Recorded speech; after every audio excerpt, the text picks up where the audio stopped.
Current और voltage में क्या।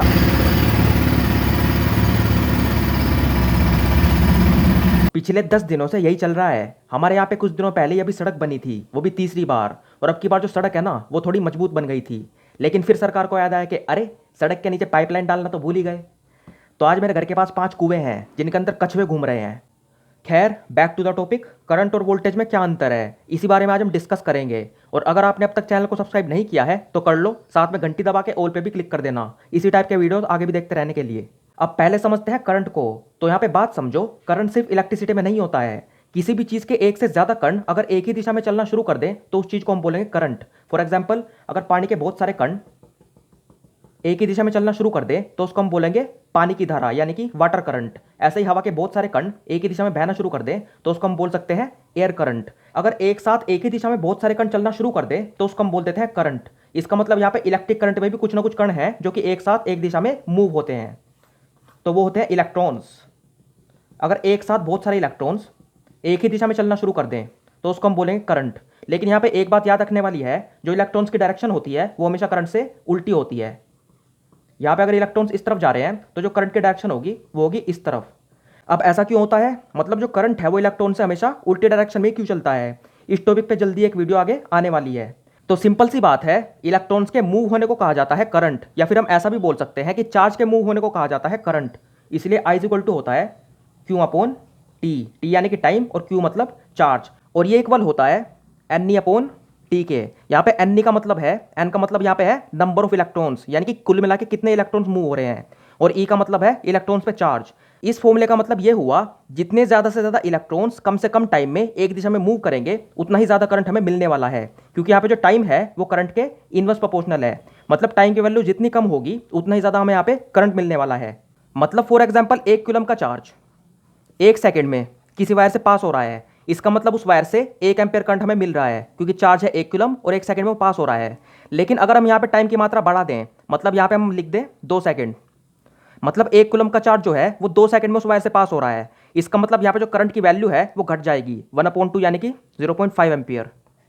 मतलब यहाँ पे जितना ज़्यादा टाइम वो 1 कूलम का चार्ज उस वायर से पास होने में लेगा उतना ही कम करंट हमें यहाँ पे मिलने वाला है। हमें यहाँ पे कम से कम टाइम लगना चाहिए अगर हमें यहाँ पे ज़्यादा करंट चाहिए तो अगर आपसे कोई पूछे कि करंट की परिभाषा बताओ, तो आपको ये बोलना है कि इलेक्ट्रॉन्स का एक ही दिशा में मूव होना करंट कहलाता है। बहुत सारे इलेक्ट्रॉन्स एक ही दिशा में एक साथ अगर मूव होने लगे तो हम बोलेंगे कि वहाँ पे करंट बन रहा है। अब यहाँ पे एक बात और ध्यान रखनी है, किसी भी कंडक्टर में जो इलेक्ट्रॉन्स होते हैं वे रैंडमली कहीं भी मूव करते हैं। मतलब मान लो ये इधर का जाएगा, ये इधर जाएगा, ये वाला ऊपर जाएगा, ये वाला नीचे जाएगा। तो अब यहाँ पे इलेक्ट्रॉन मूव तो कर रहे हैं, लेकिन अब भी इस बारे में आपको कोई करंट देखने को नहीं मिलेगा, क्योंकि यहाँ पे जो इलेक्ट्रॉन्स है उनकी डायरेक्शन इधर उधर है, मतलब किसी की इधर है, किसी की इधर है। तो यहाँ पे जो इनका इफेक्ट है वो कैंसिल हो चुका है, इधर जाने वाले ने इधर वाले का इफेक्ट कैंसिल कर दिया है।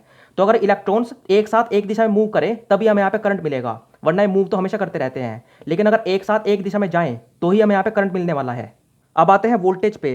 तो एक बात समझो, दुनिया में कोई भी चीज़ खुद ब खुद मूव नहीं करना चाहती है। मतलब जो पानी है, अगर आप उसको कहीं पे भर के रख दोगे तो वो खुद ब खुद उसमें से बहना शुरू नहीं कर देगा, या फिर अगर मौसम साफ है, आसमान साफ है, तो हवा खुद ब खुद बहना शुरू नहीं कर देगी। ऐसे ही किसी भी तार के अंदर जो इलेक्ट्रॉन्स हैं वे खुद ब खुद मूव नहीं करना चाहेंगे।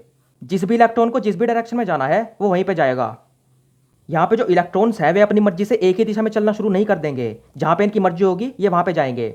ऐसे हमें किसी भी चीज़ को चलाने के लिए, किसी भी कण को चलाने के लिए जरूरत पड़ती है ताकत की, और उसी ताकत को हम कहते हैं वोल्टेज। वोल्टेज ही वो ताकत है जो किसी भी कण को चलाने के लिए ज़रूरी होती है।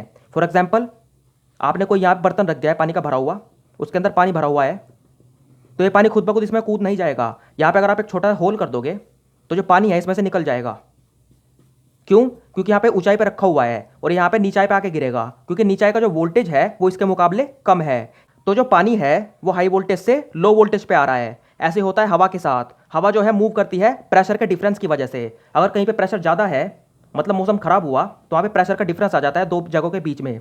ऐसे जहाँ पे प्रेशर ज़्यादा होगा और जहाँ पे प्रेशर कम होगा, जो हवा है वो हाई प्रेशर से लो प्रेशर की तरफ बह जाएगी, और यहाँ पे जो हवा कण है वे मूव करना शुरू कर देंगे।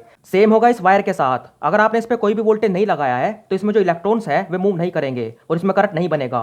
तो वोल्टेज वो बल है, वो ताकत है, वो इलेक्ट्रोमोटिव फोर्स है जो सिर्फ इलेक्ट्रॉन्स को ही नहीं बल्कि हर तरह के करंट को चलाने के लिए जरूरी होती है।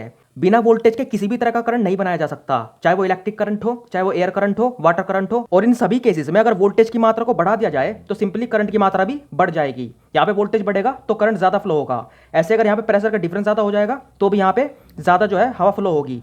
ऐसे ही अगर हम इसको और ऊंचाई पे रख देंगे तो पानी और भी तेजी से नीचे गिरेगा। तो यहाँ पे सिंपली समझो, बहुत सारे कणों के एक साथ एक ही दिशा में बहने को करंट कहा जाता है, और वो ताकत जो उन सभी कणों को एक साथ एक ही दिशा में बहाने वाली है उसे हम कहते हैं वोल्टेज।